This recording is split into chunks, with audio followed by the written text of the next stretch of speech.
अपने सास ससुर जेठ जेठानी की बात सुनकर देविका गुस्से में कुछ कहती, उससे पहले ही देविका के देवर देवरानी आए। तब देविका की देवरानी संजना देविका के पैरों में गिर पड़ी और रोते हुए बोली, दीदी मुझे माफ़ कर दीजिए। यह कहकर वह उठ खड़ी हुई और हाथ जोड़कर बोली, दीदी मुझे माफ़ कर दीजिए, मैं भी आपकी गुनहगार हूँ। बिना सोचे समझे जाने पहचाने ही मैंने भी आपके बारे में उल्टा सीधा कहा, आप पर उल्टे सीधे लांछन लगाए। ना जाने कितनी तकलीफ़ दी है आपको। जब आपकी बेटी बीमार थी तो मैंने ही इन्हें आपकी बेटी को शहर ले जाकर दिखाने से रोका था। आपके रोने गिड़गिड़ाने पर भी मैंने आप पर और आपकी बेटी पर रहम नहीं किया था। उस दिन आपने ही कहा था दीदी मुझसे कि संजना तुम अभी माँ नहीं बनी हो, इसलिए एक माँ का दर्द नहीं समझ रही हो। सही कहा था दीदी आपने शायद। उस दिन मैं एक माँ का दर्द नहीं समझ पाई थी, इसलिए भगवान ने मुझे माँ बनने का सौभाग्य नहीं दिया। कितने डॉक्टरों से इलाज करवाया, कितने मंदिर मस्जिद गई, कितने उपवास किए, पूजा पाठ किए, लेकिन एक माँ बनने का सौभाग्य प्राप्त नहीं हुआ। हमेशा अपने बच्चे की किलकारी सुनने के लिए तड़पती रही। लाख जतन करने पर भी माँ नहीं बन सकी। तब लोगों के मुंह से अपने लिए बान सुनकर बहुत दुख होता है। मेरी सूरत तक देखना लोग अशुभ समझते हैं। ना जाने लोगों के कितने चले कटे ताने सुनने को मिलते हैं। यह कहते हुए संजना का गला भर आया और वह बोली, दीदी माँ नहीं बनने के कारण अब तो तरह तरह के लांछन लोग मुझ पर लगाते हैं। कोई डायन तो कोई मनहूस कहकर बुलाता है। यह सब सुनकर देखकर मुझे एहसास हुआ कि शायद उस समय तुम्हारे दुखी दिल से निकली हुई चीखों का ही यही शराब था, जिसकी वजह से मैं कभी माँ नहीं बन सकी। मैंने एक माँ के दर्द को नहीं समझा, इसलिए शायद भगवान ने मुझ जैसी अभागन को एक माँ होने का सौभाग्य नहीं दिया। तभी देविका के माँ पापा आए और तब देविका के पापा बोले, हाँ बेटा, संजना को तो भगवान ने माँ बनने का सौभाग्य नहीं दिया, लेकिन बेटा हम तो तुम्हारे माता पिता होकर भी तुम्हारे दर्द को नहीं समझ पाए। तब देविका की माँ, जो कि काफ़ी बुजुर्ग हो चुकी थी, वह आई और बोली, बेटी मैंने तो तुम्हें जन्म दिया था। 9 महीने पेट में रखने के बाद और पाल पोस कर बड़ा करने के बाद भी मैं तुम्हें नहीं समझ पाई, तुम्हारे दर्द और तकलीफ़ को ही नहीं देख पाई। अपनी झूठी इज्जत और समाज में दिखावे के लिए तुम्हारा साथ नहीं दे पाई। अरे दुनिया में चाहे कोई अपनी बेटी का साथ दे या ना दे, लेकिन एक माँ हमेशा साथ देती है। वह एक परछाई बनकर अपनी बेटी के साथ रहती है। तो फिर मैं तुम्हें क्यों नहीं समझ पाई, क्यों मैं तुम्हारा साथ नहीं दे पाई। बेटी मैं एक माँ के नाम पर कलंक हूँ बेटा, कलंक। यह कहकर वह रोने लग गई। तब देविका के पापा बोले, हाँ बेटी, तुम्हारे जाने के बाद लोग हमारे ऊपर उंगली उठाने लगे। उस समय हमें लगा कि तुम हमारी नाक कटवाकर हमारी इज्जत मिट्टी में मिलाकर चली गई हो। हम तुमसे बहुत गुस्सा थे, लेकिन बेटा धीरे धीरे तुम्हारे भाई भाभी हमसे दूर होने लगे। तुम्हारी भाभी हम पर लांछन लगाने लगी कि हम उनके साथ बुरा बर्ताव करते हैं। तब भी इस दोगले समाज ने हमें ही गलत बताया कि अरे जो माँ बाप अपनी बेटी के नहीं हुए वह बहू के क्या होंगे। बेटा फिर तुम्हारे भाई भाभी हमसे अलग हो गए। लोग हमें भी जली कटी सुनाते थे कि हमने तुम्हारे साथ कितना गलत किया है। एक बेटी का दर्द नहीं समझा तो भला एक बहू का क्या समझेंगे। न जाने कितनी बातें हमें सुनने को मिलती थी। और जब भी तुम्हारी बहनें हमसे मिलने आती तो हमें यही गलती का एहसास करवाती। हम लोगों ने तुम्हारे साथ कितना गलत किया है, लेकिन बेटा हमारे पास पछतावे के सिवाय कुछ नहीं था। हम तुम्हें आखिर कहाँ ढूंढते बेटा। हमने तुम्हारे साथ बहुत गलत किया था। अपनी ही बेटी को अपने मुंह से ही बदचलन कह दिया। भगवान हमें कभी माफ़ नहीं करेगा बेटा, कभी नहीं।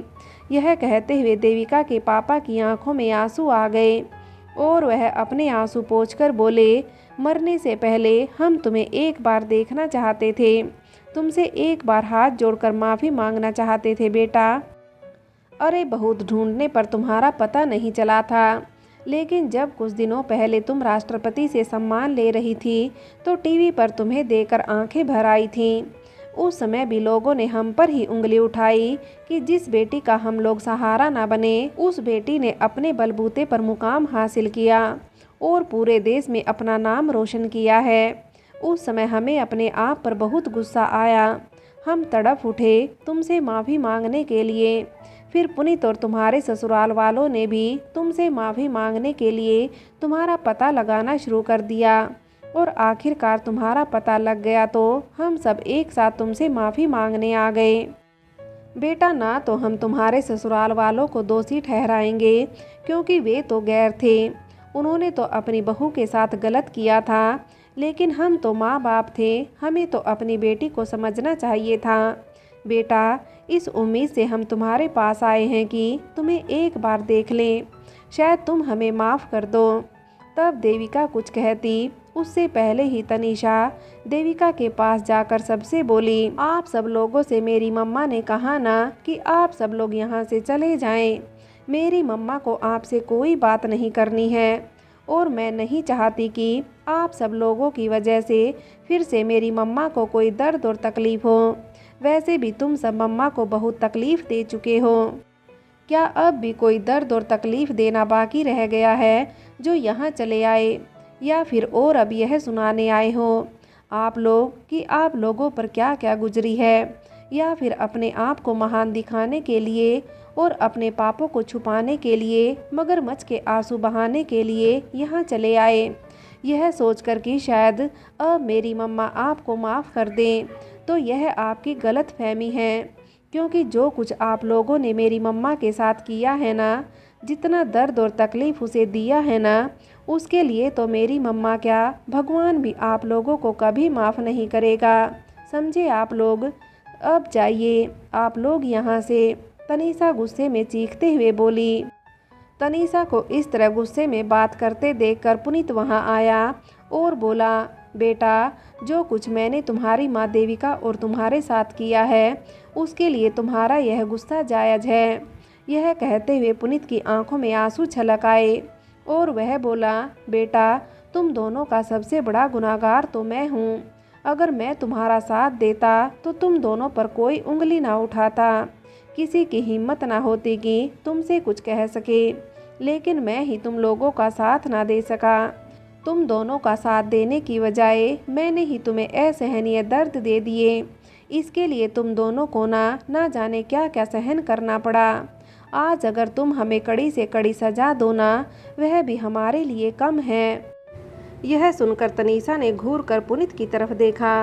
तब पुनीत बोला, बेटा, तुमने मुझे नहीं पहचाना, लेकिन मैं तुम्हारा वह बदनसीब बाप हूँ जो कभी भी तुम्हारे बाप का फ़र्ज़ नहीं निभा सका। लेकिन बेटा, भगवान जानता है कि मुझे अपने किए की सज़ा मिल गई है। बरसों तड़फा हूँ मैं तुम्हारी सूरत देखने के लिए, और आज देखो तुम इतनी बड़ी हो गई। यह कहते हुए पुनीत का गला भर आया। उसने अपनी आंखों के आंसुओं को काबू में किया और तनीषा के सिर पर हाथ रखने के लिए आगे बढ़ा। तब यह देखकर तनीषा बोली, वहीं रुक जाइए आप। यह सुनकर पुनीत रुक गया। तब तनीषा अपनी माँ के पास खड़ी होकर बोली, मेरी मम्मा के सिवाय मेरा कोई अपना नहीं है। यही मेरी माँ है, यही मेरे पापा हैं, यही मेरा सब कुछ है, और आपसे मेरा कोई रिश्ता नहीं है। यह सुनकर पुनीत बोला, बेटी, मैं जानता हूँ जो कुछ मैंने किया है उसे तुम काफ़ी गुस्से में हो, लेकिन भगवान के लिए ऐसा तो मत कहो। तुम्हारी सूरत देखने के लिए वर्षों तड़फा हूँ मैं, तुम मेरा खून हो। यह सुनकर तनीषा बोली, क्या कहा आपने कि मैं तुम्हारा खून हूँ? नहीं नहीं, मैं खून नहीं हूँ। भूल गए आप जब आपने अपनी ही पत्नी को बच्चलन कहकर घर से निकाला था। जब मैं काफ़ी छोटी थी तो आपने मेरी माँ से मेरे बारे में कहा था कि मैं किसी की नाजायज़ औलाद हूँ, तो फिर मैं आपका खून कैसे हो सकती हूँ? मैं तो किसी की नाजायज़ औलाद हूँ ना, मेरी मम्मा तो बच्चलन है ना। अपनी बेटी के मुख से यह सुनकर पुनीत की आंखों में आंसू आ गए और वह बोला, बेटा, ऐसा कहकर मुझे और शर्मिंदा मत करो। यह सुनकर तनीषा बोली, शर्मिंदा? आज आपको शर्मिंदगी महसूस हो रही है, उस दिन आपको शर्मिंदगी महसूस क्यों नहीं हुई? जब सभी ने आपकी ही पत्नी पर कीचड़ उछाला था। अरे जब खुद ही आपने अपनी ही पत्नी पर कीचड़ उछाला था। एक बार भी शर्म नहीं आई आपको कि किसी औरत के पवित्र दामन पर कीचड़ उछालने पर उसे कैसा महसूस होता है। आपने एक बार भी सच्चाई जानने की कोशिश नहीं की। उस समय शर्मिंदगी महसूस नहीं हुई आपको जब आप अपनी ही पत्नी के साथ जानवरों की तरह मारपीट करते थे। उस समय शर्मिंदगी महसूस नहीं हुई आपको जब आपने अपनी ही गर्भवती पत्नी के साथ मारपीट की थी और फिर उसे तड़पता हुआ छोड़कर चले गए थे। उस समय शर्मिंदगी महसूस नहीं हुई आपको जब अपनी पत्नी को उसकी दयनीय हालत में छोड़कर चले गए। अपनी बेटी का मुंह तक नहीं देखा आपने। उस समय शर्मिंदगी महसूस नहीं हुई आपको जब आपकी पत्नी को आपकी सबसे ज़्यादा ज़रूरत थी, जब वह अपनी बीमार बेटी को लेकर सबसे मदद मांगती इधर उधर भटक रही थी, लेकिन सबने उसकी मदद करने की बजाय उसके ही दामन पर कीचड़ उछाला था। उस समय अपनी पत्नी का साथ देने की बजाय जब बीच सड़क पर आपने अपनी पत्नी के साथ बेरहमी से मारपीट की थी, उस समय शर्मिंदगी महसूस नहीं हुई आपको।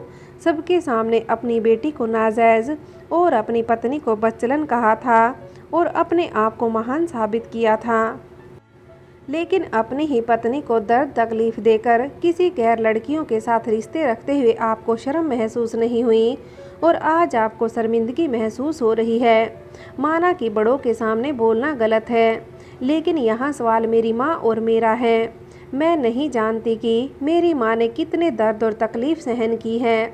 इतने वर्षों तक वह अकेली घुट घुट कर जीती रही। कभी उसने मुझे इस बारे में कुछ नहीं बताया। हमेशा यही कहती थी कि इस दुनिया में हम दोनों माँ बेटी ही एक दूसरे का सहारा हैं। जब भी मैं और बच्चों को अपने पिता के साथ देखती, अपनी माँ से पूछती कि मम्मा मेरे पिता कौन हैं, तो वह यही कहती कि ऊपर जो भगवान है ना, वह मेरे हम सब के पिता हैं। वही हम सब के पिता भाई बहन सब हैं। फ्रेंड्स, आगे की कहानी के लिए कहानी का अगला भाग देखें।